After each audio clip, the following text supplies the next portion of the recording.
We're just starting. Yeah. Mhm. I wasn't going to mention you at all. Hey, everybody, welcome. My name is Daniel Garza, and this is To Put It Together Conversations. I'd like to start today by thanking my producers, Mr. Kevin Moyers and Mr. Jose Reyes, for all the work that they do. Thank you, guys. Inviting y'all to join us at abnormalentertainment.com, where you can find all the shows on the network. While you guys get comfortable, grab something to drink and start sharing the show, because we want you to share it with all your friends. I'm going to share this on all my other pages so that more folks can join us and watch it. I also want to thank my director, Mr. Christian Paul Ramirez, uh, my partner in life as well. Uh, Inviting you to join us on Wednesdays and Christian and Daniel show. Also, if you're not following me on Fridays, we are Cardivo every Friday at 6 o'clock. I lost track of myself there for a minute. Where am I? I'm also on Mondays on TikTok with the Cardivo Live. And then yesterday was our launch of Cardivo on Instagram, which is a whole new animal in itself. On Instagram, you can actually come on live and ask the questions. So you can be on video and ask whatever question you want to the Cardivo and get your experience. If you want to know how that worked out, go check us at Instagram at I am Daniel G. Garza, all one word. And check out the videos from yesterday's show. We did it an hour and a half.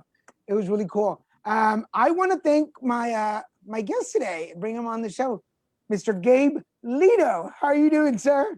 I'm great. You got it right. I know. I practiced my English before the show started. Um, I've known you now. Tradition of the show is to talk about how we met. Um, I met Gabe in Irvine. Oh my God, it's almost a year ago. It was Halloween when I met you guys. Oh, it was more than a year. It's been 3 years. 3 years? I mean, Yeah. that's what I was gonna say. But it's like on Halloween. We met on Yes. Halloween weekend.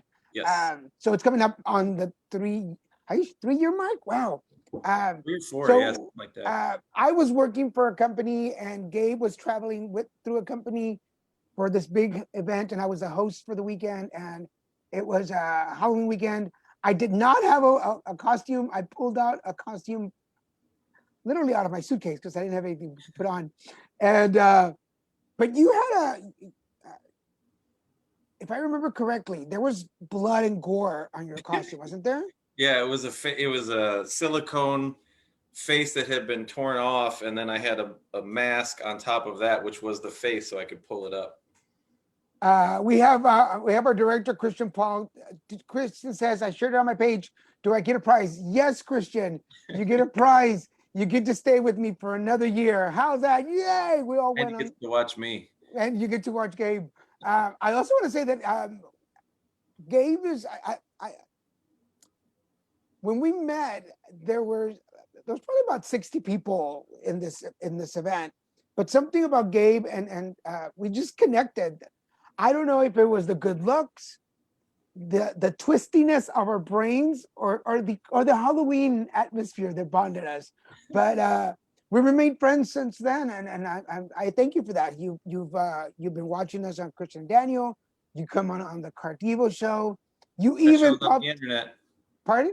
Best shows on the internet. Thank you, sir. You even popped in on the Spanish show where I was a guest on somebody's show, so I Hablo appreciate you. español un poquito. I so appreciate you. And for those of you not, I know you. If you saw the flyer, Jennifer Sims was supposed to be our guest today, but we had some things to change. So Gabe was kind enough to jump in at the last minute and be my guest. So thank you, sir. Welcome to the show. Problem. Thanks. And it's the first time on Zoom, as you were telling me. It is first time on Zoom, first time I guess the second time Facebook living anything. So Nice. I'm learning. Before we continue, you might want to notice, if you haven't noticed, the no hate on my cheek. Today, I want to thank the guys from the No Hate organization. They had an event here in Santa Ana, and I got to volunteer with them. One of the coolest things was that for volunteering, we got our own photos. If you're not familiar with the No Hate campaign, I will post those on this page when we're done. You can also check out some photos that I posted already. But it's basically you get to take a picture.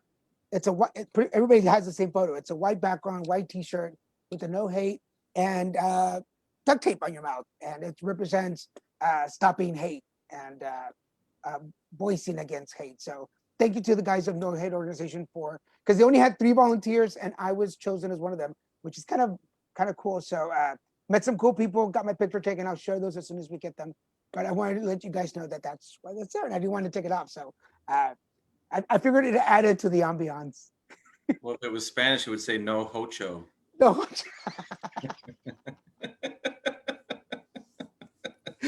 So let's get started. Again, thank you for jumping in at the last minute and being my guest. I really do appreciate it. Absolutely. For those of you that have not heard about Gabe Ledo, he is an entrepreneur. He is a real estate mogul all on his own. I really am impressed by you. And before we get into more of your story, I'm really impressed by you because you shared with us your videos of your houses, the flipping of your houses in the beginning to end. You do some amazing work, dude, and you pretty much do this all on your own.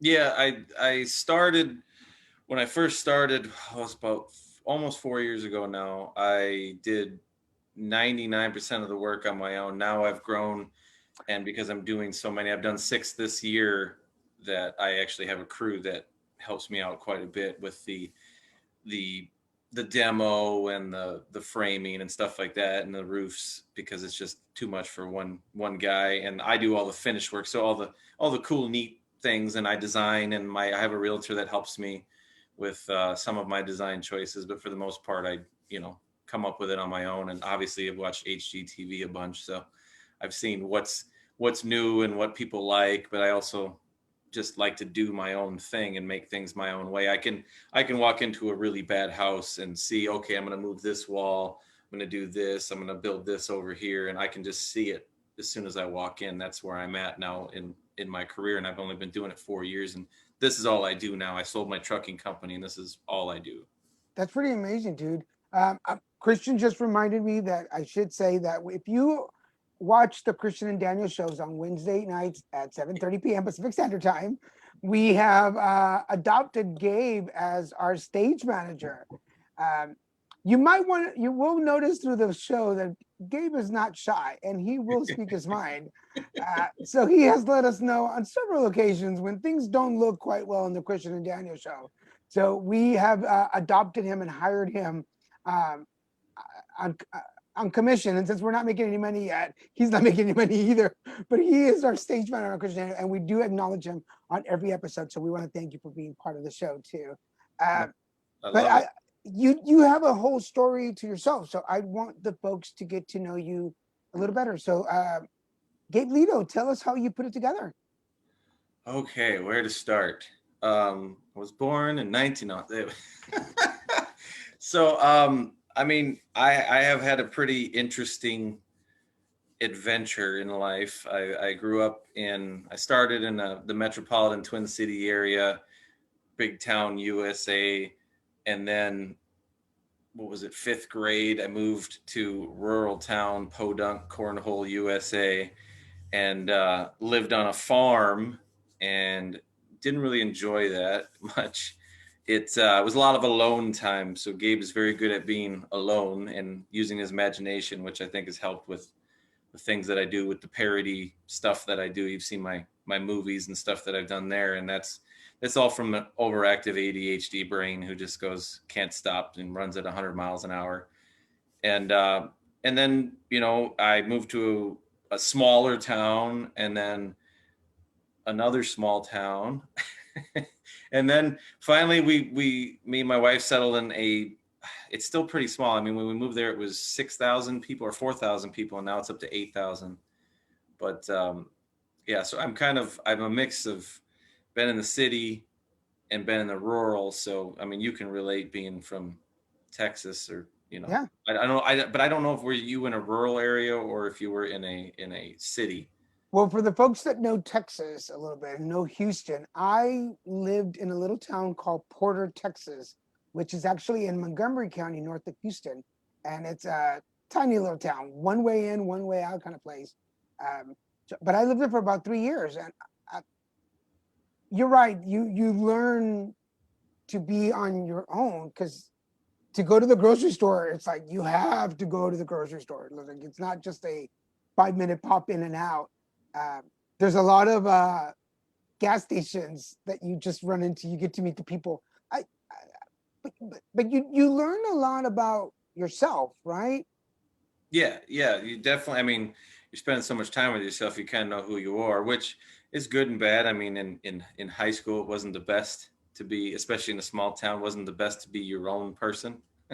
They kind of wanted you to be them, but it was, I had my tight group of friends, probably two or three really close friends. And the unfortunate thing, again, living in rural, is that my best friend lived 9 miles away, and my Yeah. other friends live 5 miles away. But I was always in shape. I rode my bike and a lot of dirt roads and a lot of corn.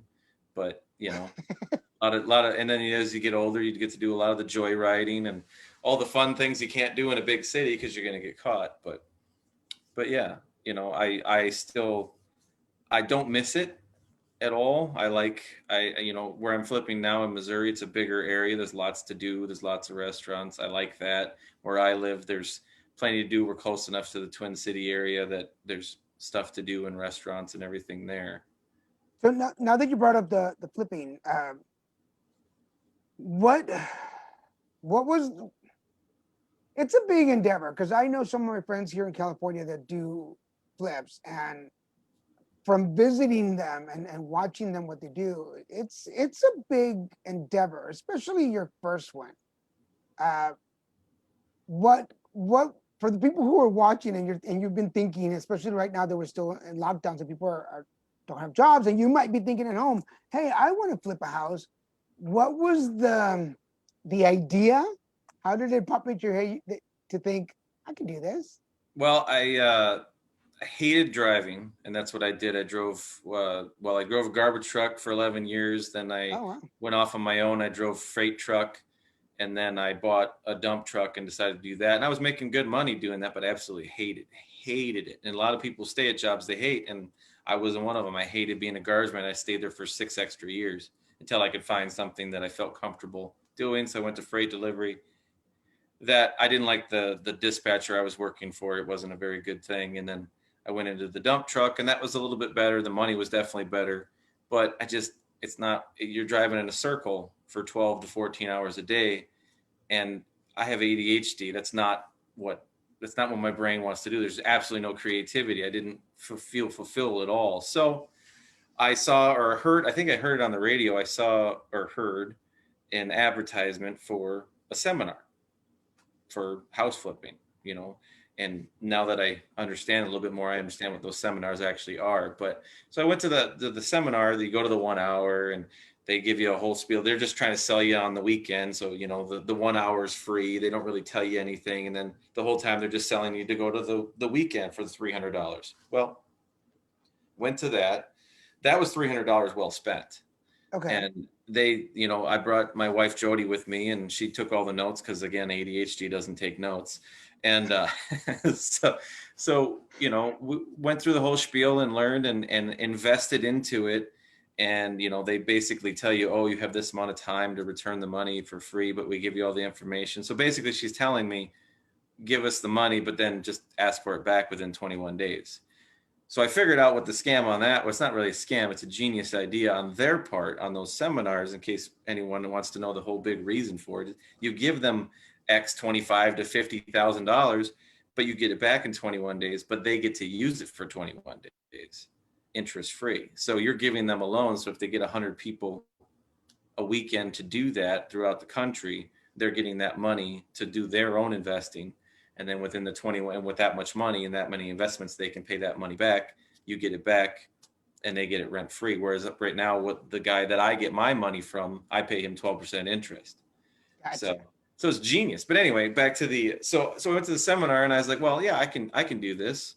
So I'm the kind of person, when I decided I wanted to start making movies, I just went out and made movies. I went out and learned, taught myself Final Cut Pro, came up with an idea, came up with a concept, went out and did it. The parody stuff, the funny songs I do that have been on the radio, that's just stuff that, you're bored again, overactive brain driving around, and you start making up lyrics to songs like Weird Al. And except mine were a little bit more filthy.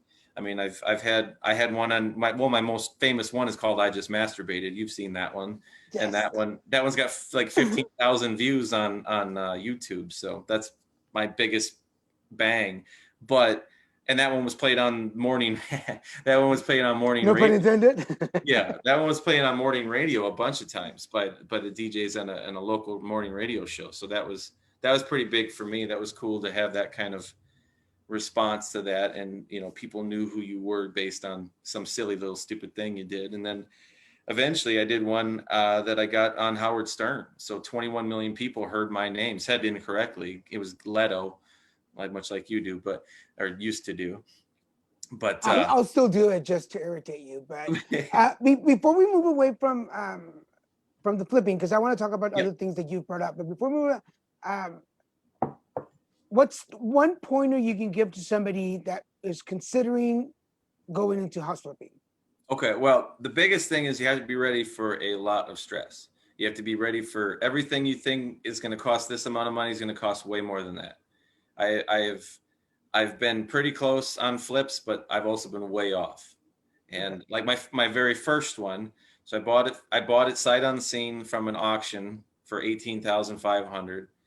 Went down, tore the entire house apart, redid it, put $46,000 into it. Thought it would be worth $85,000. I was keeping it as a rental, but I do what's called a cash out refi, so I was supposed to get all of my money back. Well, I got hosed by an appraiser who came in way too low, and next thing I know, I'm leaving $9,000. So I didn't lose the money, but I left $9,000 in the house, so I didn't get all of my money back. So now I've got $9,000 in debt. So now it takes 2 years of rental income to get that money back. But then I sold the house last year for $95,000. So again, the appraiser was wrong. I was right in the end, but at the time it didn't matter. But a lot of people would have quit at that point when they're like, okay, I got my one rental and didn't work out the way, whatever. But that's just not, I'm not that guy. I don't do, I liked it too much. I have to be away from home. That's the part that sucks. I've been now in Missouri now for almost an entire year. Been home maybe 30 days. So Jody comes and visits me because I can't leave because if I leave, the work stops. But I've also done 6 houses this year, so it's been a big year.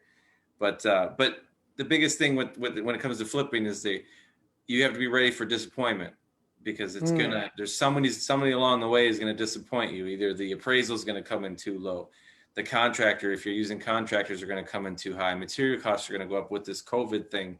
Price of wood has gone way up. I used to be paying under $4 for a stud. Now I'm paying $5 for a stud, which I know is cheap by your standards, but I'm going to sprinkle in the gay jokes. Depends on what corner I pick it up from. I'm just saying. But you might not get what you thought the house was worth when you go to sell. And then you have to, there's commissions, and there's everybody wants to pretend to help you, but they just want to get deeper into your pockets. And it's extremely hard. All these seminars make it seem easy that you can buy a house that's not for sale. It took me 4 years to tell this year before I finally found 2 houses that I could pursue the owners. I knew they were vacant, pursued the owners who were landlords who didn't want to do the work on them anymore. And I played them against each other, and I got both houses cheaper than one guy.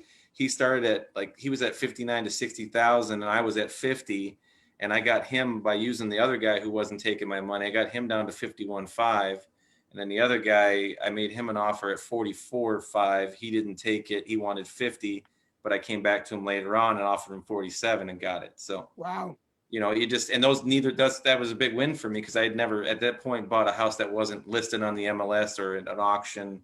So these were houses that I personally said, okay, they're on a block where I was already doing a flip. And I said, that house and that house are both vacant, and I'm going to hunt down the owners, and I'm going to buy these houses. And I did it. For those of you watching us, this is Put It Together Conversations podcast. And my guest today is Mr. Gabe Ledo. You might know him if you are watching the Kristen and Dana show. We talk about him often.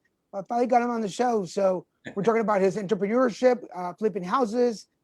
There's some more stuff. So if you have any questions, anything we talk about, please feel free to ask, and we'll ask them here on the show. but you've got to go into the actual video and ask them there. So you'll see the thread. You see the brownish background on the thread. If you don't see that, I can't see your question. So make sure that you go there to ask. We do have one question. Hello, Father Robert over from Florida is watching us tonight. Thank you for watching. He has been following the show for a while. Christian actually wants to know, before we move on from your flipping, and do you follow anything that Joanna Gaines does out of her show? I've seen it, but no, I don't do any of the. I don't do shiplap. That's how you know somebody watches that show. That's how you know shiplap.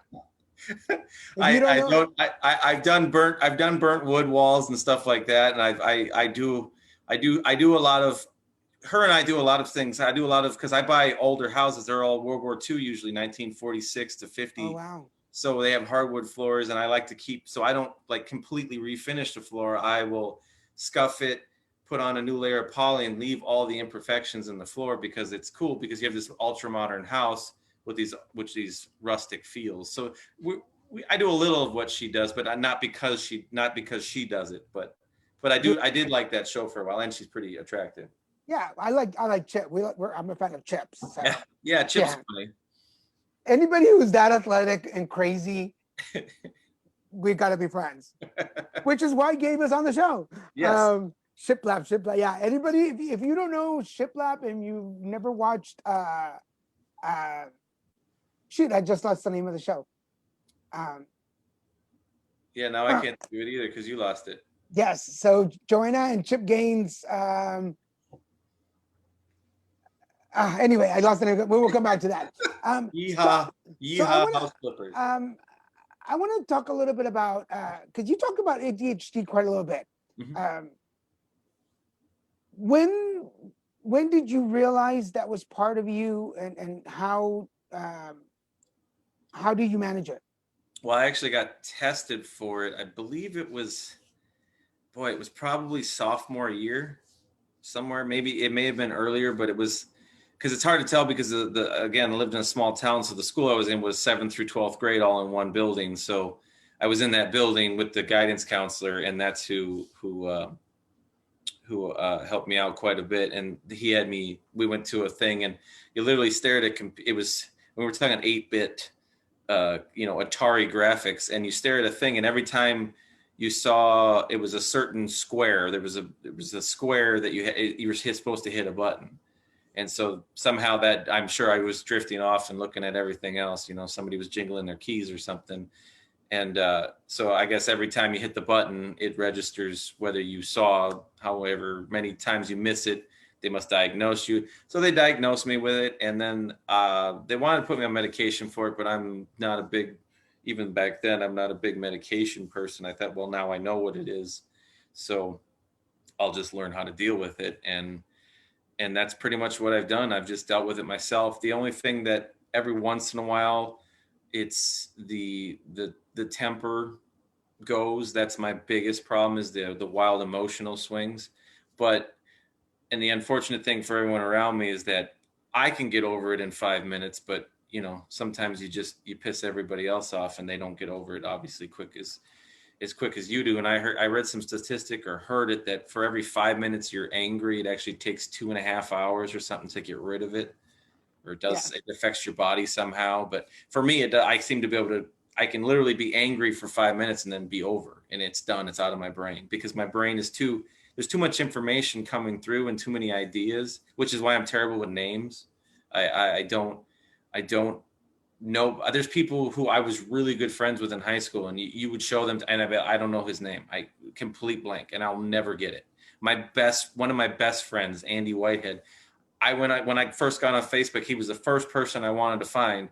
I could not remember his last name to save my life. And I'd known him for years and years and years. And it just, my brain it goes, we don't have room for this. And it just gets rid of it. And they say you can only store like 100 or 200 names anyway, but I think I'm down to like 40, honestly. And I also was in the military and law enforcement, where it was written on your chest. So it's another skill. You don't have to work on it, because it's already there. You just walk up and it says Garza. Or what did that guy call you at the Gazarza? Your last comedy stand-up, Garzaza or something. He gave it a whole extra syllable. For those of you that know that I do stand up, the last show that I was in, the host and I did not know each other, and we never. There's usually no time to meet each other before the show, and Gazara, Gazzara, that's what it Gazara. was. So he introduced me as Daniel G. Gazara, and I was like, which is not the first time they say my name wrong. There was one show where they actually called me David Garcia. So there you go. And my comeback to that was the very first time they did it was like, excuse me, but that's my Mexico name. My American name is Daniel G. Garza. And everybody cracked up. So That's a good stage name, though. David Garcia. That sounds David like Garcia. Okay, so true story, and I know this isn't about me, but true story is that 2 times. One time when I was in grade school, there was a David Garcia and me, and they kept getting us confused. I don't know why. And then when I went to trade school, I did business school in my early 20s. Me and David Garcia were in the same generation, and they would mail us the wrong report card because we get report cards every month, and they would mail him his, and then we would meet each other up in the break room, be like, here's yours, like, okay, and all through it. And if you're watching David Garcia, that point was not yours. I got the 3.9. You got the 3.8. They messed us up at the very end, and they crossed it. And the second thing is that the school shut down after our generation graduated. We were the last generation, and so they never fixed it. So I got the 3.8, and he got the 3.9. But you know, Derek Garcia, that point is mine. One day I'll find you. You'll. You were almost a 4.0 student. I never would have guessed that. I was almost, yeah, and without what. It's not a smarts thing. It's a personality thing. I never would have guessed you would have been that dedicated. That takes dedication. And I didn't have to sleep with anybody to get the grades either.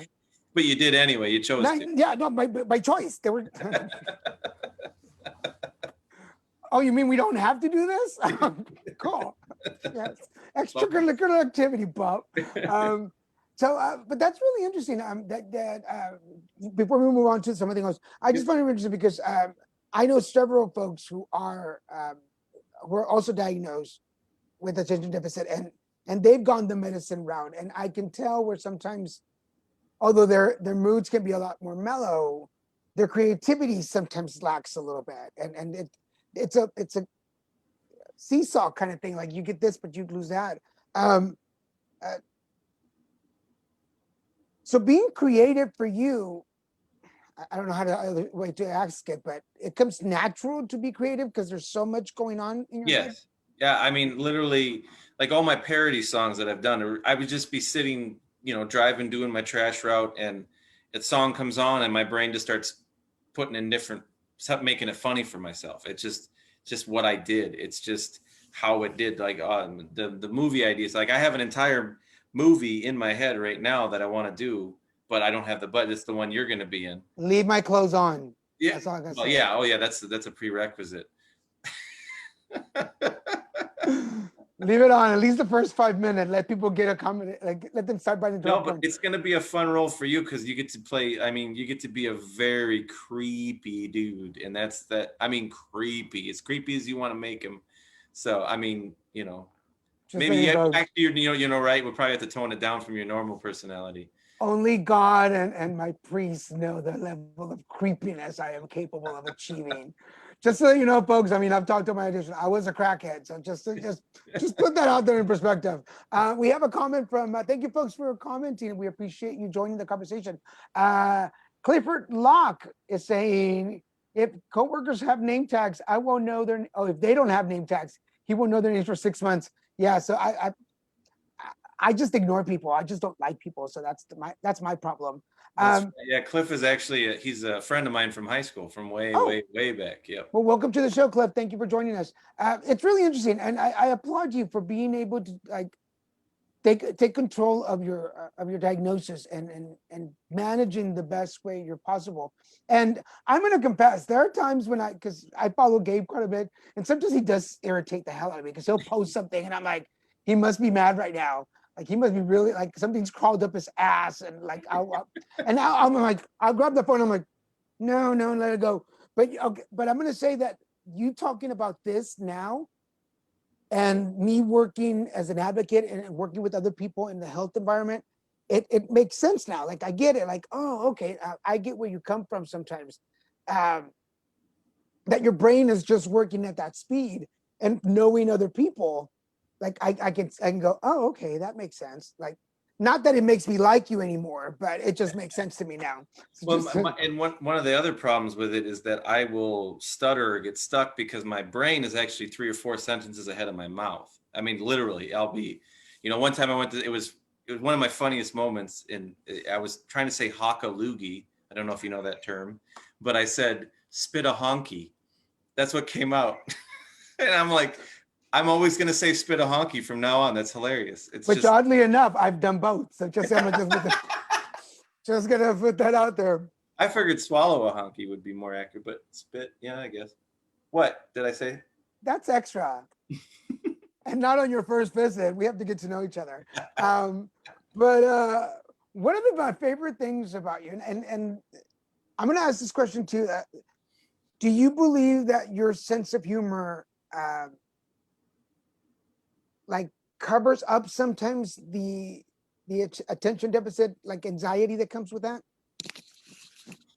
I don't know. I've just I constantly I know that I'm very empathetic as much as people think that when I get angry about, like, when it comes to politics, they might think, oh, but I am also very straightforward at the same time. And I believe what I believe, but I am also one of the rare people who's open to an actual discussion and willing to have my mind changed, and I have frequently. But as far as I don't know if it's that. It's sometimes I don't know. I just always want to be on. I guess I'm always on most of the time. And, I don't know if that's a cover. I really couldn't tell you on that. It's just, I'm sure there's a lot of things that are back there but I don't remember. Like I always tell people, I don't remember the vast majority of my childhood. Like I told you, Oh, my wow. brain, I do not remember. And the things that I do remember, I don't know for sure that they're not just made up. It's really Gotcha. interesting.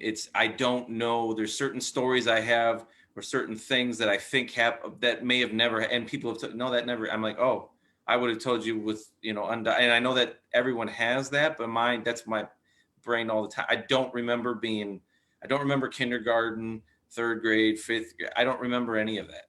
Oh, wow, I interesting. barely remember high school. Wow. Yeah, And it's not important to me, so it just goes gone. there's That no or I'm space kind of for it. that or I'm emotionally hiding. So I don't know. I don't know what it is, but I figured I'm not going to deep dive. If my brain wants to just forget about it, it wasn't worth keeping. So, And I only ask because, like, I was recently post cancer. I was diagnosed with agoraphobia, and then as I sitting down with the therapist, as I went back and traced some things from my youth, I realized that it's been part of me for a long time. I just didn't know that I was agoraphobic. I just thought I was being silly and not wanting to leave. And for a while there, I thought I was lazy because I didn't want to leave my house, but I didn't realize it was anxiety that actually kicked in. But when I'm in a social setting and the anxiety kicks in, I get very mouthy, and my edit button, like, is gone. And I've realized over the years that my humor covers up my anxiety, so that you don't know in a public setting that I'm completely, like, pooping my pants. I will make jokes and make fun of things. And Christian says it all the time, that I have a way of saying things that people just laugh with me. And I'm like, I'm insulting you. Why are you laughing? But it's just my anxiety that's covering up. well, It's being yeah, covered by laughter. I do that too. Yeah, because if I'm in a large group or an area where I'm not in control, I don't like that. I guess you would call it social anxiety. But in the same this thing, I always say I'm the person. I always call myself an extrovert introvert. I'm Yeah. like, look at me, and then I go, what? Why are you looking at me? Why are you Stop! looking at me? Yeah, stop it. Stop! I'm And not that funny. yeah, Stop. yeah, and I take things way too personally sometimes, and like when I make my movies, I go, okay, the I just masturbated, right? It's gone past the moon for as far as what I ever thought the views would be, and then my best work, which is War is Love, has 200 views, and it kills me because I'm like, we worked so hard on that, and it's my best writing, it's my best acting, it's the best thing. I love the twist in it, how it's all a metaphor for something else, and I love watching people get that, or if they don't get it, then I explain to them, and then they go, oh, that moment of, oh, they get what I was trying to accomplish with it, and it's just it just kills me that no one gets to see it, or no one And chooses to watch it, because but I get it. I mean, I just masturbate. It's funny, I have literally fake jizz on my toes, which is made out of wax. I mean, and that's my other sure. favorite thing is when yeah, it is when I watch people when I watch people see that particular scene, and I just look at their faces and they go, oh, and I go, oh, I mean, that's Yeah. affirming. That's We've all had that fake ending. it's YouTube. YouTube made it 18 plus for a while. I said, wait a second. I said, I'm pantomiming masturbating, and you made it an 18 plus thing. But if you actually have a video on how to do it, it's perfectly okay because it's educational. Well, then consider mine educational because you can sing along with mine. If Barney's not going to do it, why can't you? That's what I got to say. But they If the took that off, and now you can watch it because they realize it's not. I bet you the Teletubbies have some video we've never seen. Oh, I've seen it. It's in the darkest corners of the internet, or Ooh. Christian search history. If you look there, you can look at the Teletubby. Hey, yeah, probably. Uh, Clifford says, yeah, a lot of that sounds very familiar to me. Yeah, and Clifford, a lot more people have phobias or attention or energy uh, diagnoses that we don't know about, especially if you've been in situations that call for you to be in traumatic situations. So check yourself. Just go get a check. And for those of you watching, thank you for joining us. This is Put It Together Conversations podcast, and my guest today is Mr. Gabe Ledo, a good friend. And if you watch the Christian and Daniel show, he's also our stage manager. So watch us on the Christian and Daniel show page every Wednesday at 7:30 p.m. I'm But also the let's. thorn in your side on that show too. Oh, okay, good segue, because that's where I was going. Um, One of the reasons, and not because it was in the show. Well, first of all, thank you, Jennifer. We're going to see you soon. She wasn't able to make it on the show today, but we will have her on the show. Gabe was kind enough to jump in at the last minute. One of the things that I love about you, and one of the things that bonded us, I believe, in the beginning, other than that one moment, was your sense of humor. You are one of the funniest people I know, and you have such a witty and such a quick comeback. Who were your comedic? Who did you watch as a kid? Well, I mean, Carlin was probably the biggest one, and oh no, I'm gonna forget. Well, Well, Eddie Murphy, obviously, George Carlin, and you Robin got the hair for Carlin, so and Robin Williams. I mean, that was probably the ones I watched the most, and I watched every sitcom that was on, and all the canned humor there, and all that, and I've watched a lot of TV, but I think the quick wit is because I literally, again, it's from being alone, because the jobs I've worked, I'm sitting in a truck by myself, all alone, and your brain just I think I started coming up with comeback. If somebody ever says this, I'll say this. If so, I swear to God, my brain has come up with it, because I can't sometimes, as quick as I get it, I'm pretty proud of myself for coming up with something that quick. It's like, how did that happen? You don't know it's there until it's there. And like I was when we were discussing the other day about comedy, is that if I want to do a stand-up set, but I could never sit down and write a routine. I just couldn't do it. But I think I could go on stage and just riff and just tear people apart. yeah, Kind of there's like a Jeselnik did, or like they do in the roasts. But I'd have to, roast obviously need a little bit more information about a person. But I've seen, and I've been to a lot of, because I am a huge fan of comedy. I've been to a lot of crowd work shows and watched professionals do just, they just start off and they talk much like you and I are doing. They find out something and then they just start poking and ripping and making funny little this and that's. And that's something I'm really good at. But you can't build a career, and I don't have the time. I already have another career, so I can't have another hobby. My wife would kill me. and there is a uh, for those of you watching who have been on stage with me and who have ever been at the Ice House, the Ice House had a second room, which was the smaller. They had the main room and the second room, and the second room was smaller. It was more intimate. People were right up to the stage with you, and I loved that room because you can actually see people, you can hear them. Because that's my style. I like to like joke around with people and make fun of them. The last one that I did was outside, and the microphone, the sound was off. You couldn't hear the people laughing. You weren't close enough to get like into their faces and talk to them. Uh, so I miss comedy that way. But yes, you would be really good because you're good at catching people's reactions, and it's the reaction that people give you that you're like, oh, that bugged you. Let me go for more. Oh, you didn't like that? Oh, here's a couple more. Like, let me fart on you a little bit harder. See what that looks like. Um, what was it about? Because Carlin is a legend. Like, what was it about his comedy that like attracted you?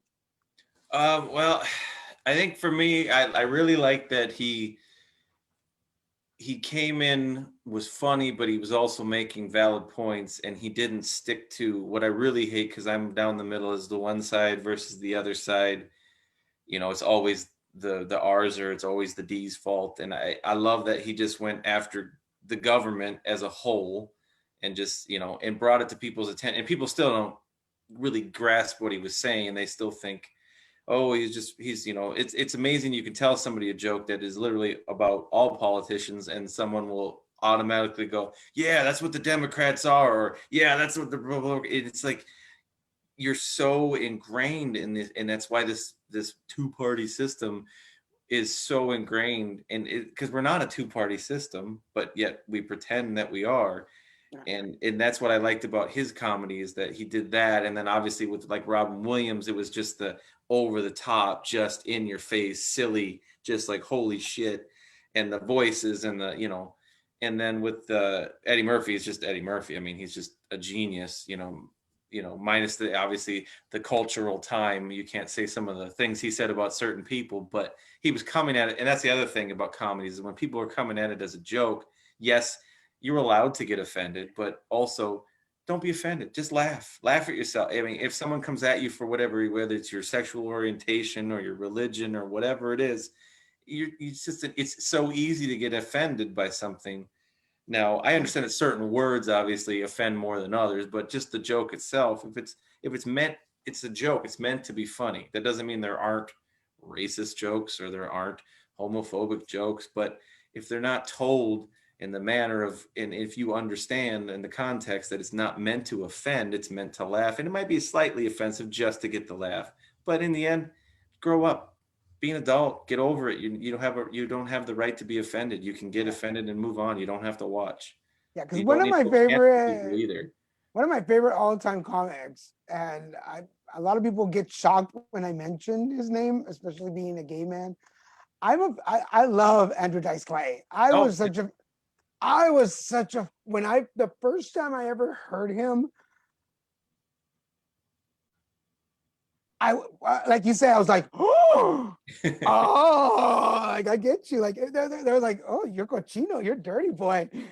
Okay, so maybe I like the dirty boys a little bit. Just gonna say it. But I do believe that I do believe that good comics have the potential to make you just slightly uncomfortable, and if it makes you just twitch a little bit, but you let it sink in, and then you're like, oh, I that's silly.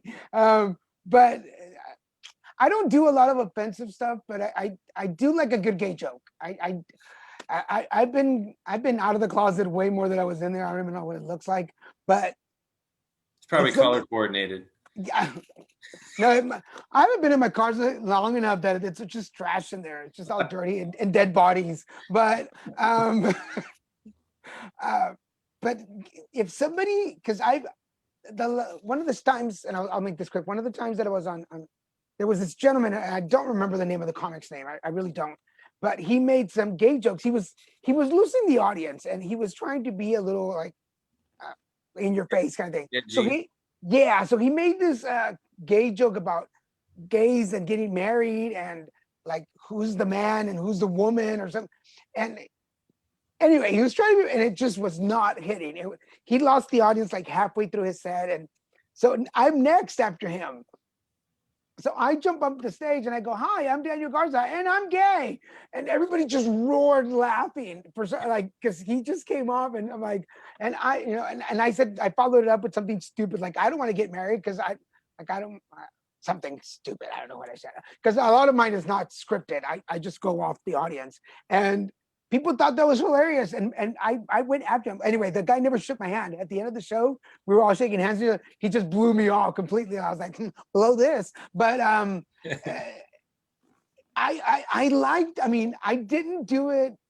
I didn't go after him on my set to be mean. I was like, if you're going after gay people, then it's only fair that somebody come after you a little bit and just throw you a little back, just a little back and forth. It's like foreplay. You gave me a little, I give you a little. But He I was just never, mad 'cause you got laughs and he didn't. I mean, when he probably got is because played after a bad set. I went on this whole like 5 minute thing of just like gay jokes and talking about Christian and our relationship. Uh, yeah, Christian's like he hated you because he sucked in your rules. Yeah, and he didn't suck good. So let me just say that. But And I just remembered I've actually done a stand-up set. I was in summer baseball. We were in a tournament, and in between we were going to be playing for third place because we were the champions.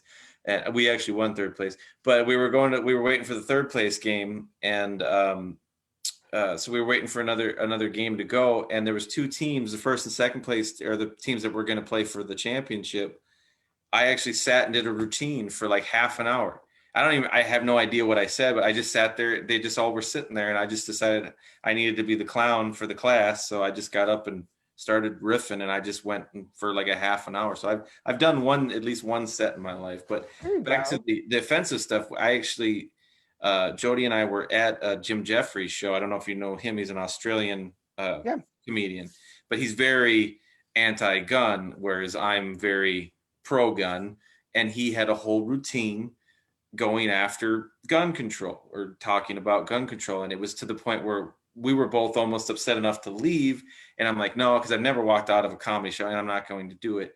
But at the same time, at the very last thing he says before he goes into the next thing was, and your First Amendment gives me the right to shit all over your Second Amendment. And I busted out laughing. I'm like, that's pure genius. That right there is pure.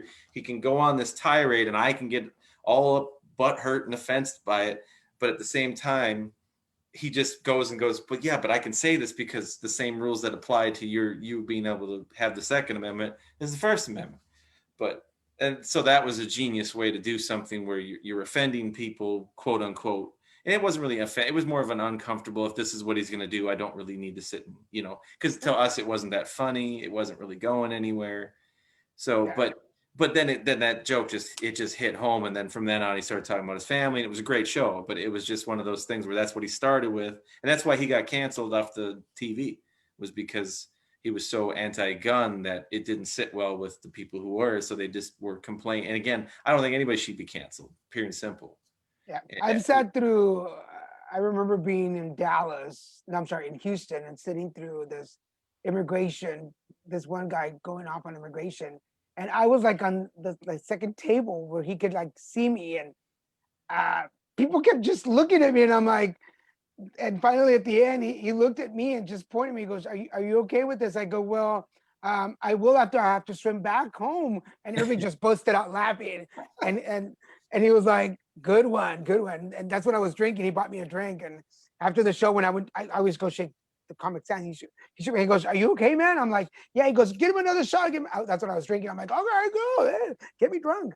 But I was like, that's when I realized, like, I can do this. Okay, I got this. I got this. By the way, Christian is letting you know that he does not save the memory on his dark web exploration, so you will never. Well, he made it public. He So wanted to respond to you for that. I don't want to leave the show. We're down to the last 10 minutes. I don't want to leave the show without paying respect to your military time. What part of the branch were you? I was in the Army National Guard for 7 years in Minnesota. Awesome. Thank you, sir. Thank you. We appreciate that. For those of you, I know I've shared my story somewhere else, and you guys have heard it. I was going to join the Army when I was 18, And the only reason I didn't join was because somebody scared me and said that if they found out I was gay, that I could get hurt. And I didn't go. I was about to sign the papers and I didn't go. And then I found out that my best friend a couple years later, who was gay, did go. And he came out and like I was like, are you serious? I was so pissed. The only regret I ever have in my life is not being able to join the army because of my own stupidity, and I didn't go. But I've always Yeah, tried. I was infantry too, so we're the gayest bunch of homophobes you'll ever meet. And the thing is, none of them were really. It didn't matter. It wouldn't matter. You're there to protect the guy on your next to you. You don't even, you might not even like the guy, and you might still jump on a grenade, for him. And I always told people I didn't like, I'd jump on a bullet for him because that's the joke. Because the bullet's laying on the ground, it's not going to hurt you if you jump on it. But Well, I've seen enough porn of military to know that they have a great time. I should have been there. That's all I gotta say. So I would have been cleaning those guns. What's up? Um, we're down to the last minute, and I usually have like these really serious questions, but I really just want to like chat with you. But uh, uh, in the book of Gabe's life, oof, what would be the title? holy shit, he's done all this in 42 years. I mean, seriously, I've done so many things. It's crazy. Before I speak, like I said, I was a garbage man for 11 years, and but at some point before I had like my first long-term job, I had 23 different jobs. I've done almost everything. At one point in time, I had 4 jobs at the same time. I was working 2 full-time and 2 part-time jobs. Wow. So it's just, or I'm sorry, 1 full-time and 3 part-time jobs. But I was a reserve police officer. I was in the Army National Guard. I was working security for the federal government, and that was my full-time gig. And then I worked security for the apartment complex that I lived in. Wow. That's for everybody watching. We're almost coming down to the end of the show, but I want to remind you, this is Put It Together Conversations. We're here every Saturday at 5 o'clock with a new guest every week. My guest this week is Mr. Gabe Ledo, good friend of mine. I love this guy, not only because he's a pain in my butt, but Not literal, not literal. not literal. No, our relationship is not at that point yet. We're trying to bring him into the throuple, but he's pretty hard to get. He's actually out there building a house for the 3 of us to move into, and we're just ready to. We want the pool to be big enough for all the 3 of us. But I do respect you, man, and I know like we kind of rip on each other, but you are one of the hardest working dudes I know. You handle your situations like, yeah, sometimes you go off the handle, but I've seen you, because every time when I post something on my page and all of a sudden like poof, it explodes between you, Christian's cousin, and my brother-in-law. That's like, oh my, I have to delete stuff because you guys are just annoying. But uh but you if you could go back and everything you do, what's the first thing that pops into your head that makes you the proudest? Well, I've got 2 great kids. I mean, they both have done really well in life and never been an issue. Neither one of them got into drugs or misbehavior or anything that I was involved in. I wasn't big into drugs. I smoked a little weed here and there, so no, or I did the dope. But you can't say that anymore because dope, I guess, means meth. I didn't know that. You can't say you did dope because everybody thinks it's meth. But anyway, You were friends with the Mary Jane. yeah, but I really am. I'm proud, and I've been married for nearly 20 years now, Wow. and it's hard to we got married at 23, and that's not something that people can say normally. It's statistically, we're in the win column, so that's it. She's been patient with me, and it's been a rough couple of years, and this whole transition into the real estate world, because there's a lot of money stretched very, very tight until something sells or I refinance, and that's a stressful part. But I'm proud of how we handle that and how my families handle that. My son and daughter are fantastic. They really are. My daughter's in college now, just started. So I mean, Nice. that's my biggest achievements. I mean, personal achievement would be the fact that I took a company from where I was 4 years ago, where I just said, I'm going to do this. And now I'm at where I'm at now, where I'm still very small potatoes when it comes to the flip game. But the thing is when I put a house on for rent, because I rent to college kids, is that it's my last video that I posted, not of the single bedroom, but the one I had that I was looking for renters, had over 1,000 views. You know how hard it is to get 1,000 views on a stupid rental? That's crazy on Facebook. 1,000 views. Like I said, again, I put 9 hours of work into a movie and edited it for like 2.5 months to get 200 views. I did, and I built a house for 2.5 months, put it on the internet. And because what I do and the quality that I give them, so the fact that my house has become a hot commodity, and what I do is different from what people are doing down here. That's made me really proud, and it makes people who work with me proud. My money man is proud to be with me. My realtor is proud to sell my houses. The guys who work on my crew, they brag about that. Look at this house we're doing. Look what we did here, and they all deserve a pat on the back for that. I built a crew, I built a team, and I did it with no help from it. I did to that seminar, but that was a 3-day or 2-day event where they taught me a little bit, and I just said, I'm going to go do it. And I did it. And that's pretty big. It's been a great year for me, and I plan to do another 6 houses next year. So nice. And they're asking if you don't mind sharing how old your kids are. 18 and 24. Wow, that's awesome, man. That's awesome. Congratulations. And I've met your wife, so she's an awesome lady. Yes, very much so. She's a super lady for handling you. So yeah, she's not Catholic, but she's gonna get sainthood someday. You have to. I mean, I'll talk to Father Robert and have because we've been together for 21 years, 22 years. So it's anything. And when you've done 2 decades, it's with a Ledo, it's automatic sainthood, from what I hear. I'm just saying this show is putting me on that track. But for everybody watching, this has been Put It Together Conversations podcast, and my guest today has been not only a friend, but one of the people that I respect the most, Mr. Gabe Ledo. If you'd like to follow some of the other shows on the Little Mexican Productions roster, make sure you check us out on Wednesdays for the Christian and Daniel show. That show on the Facebook. Yay! On Fridays, Card Devo at 6 o'clock. On Saturdays is here. Put It Together at 5 o'clock. And if you follow me on TikTok, we're going to be there on Mondays at 9 p.m. and potentially on Tuesdays, and we'll do the Instagram. And on Instagram, if you want to get your cards read, you can come on video and do that. We have more things coming up from Little Mexican Productions, but for now, you can follow us on those. Go check us out at our website. I'll post it on here later on. We'll also post the videos and the information that Gabe was talking about, so you guys can make sure to go check it out.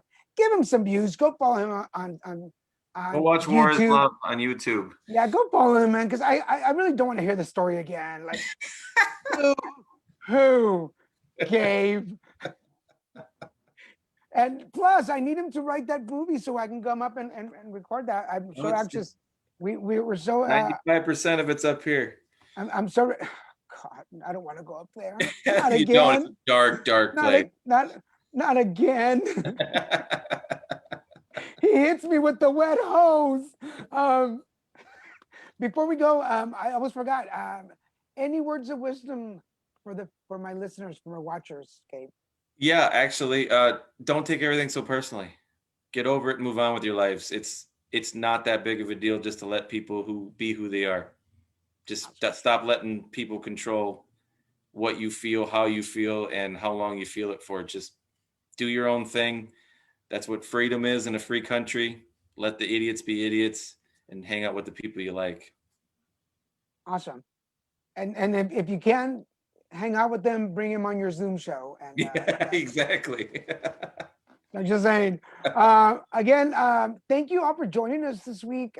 We will have, I just lost his name, but we have a comedian coming out, especially talking about comedians. We have a comedian coming out next week.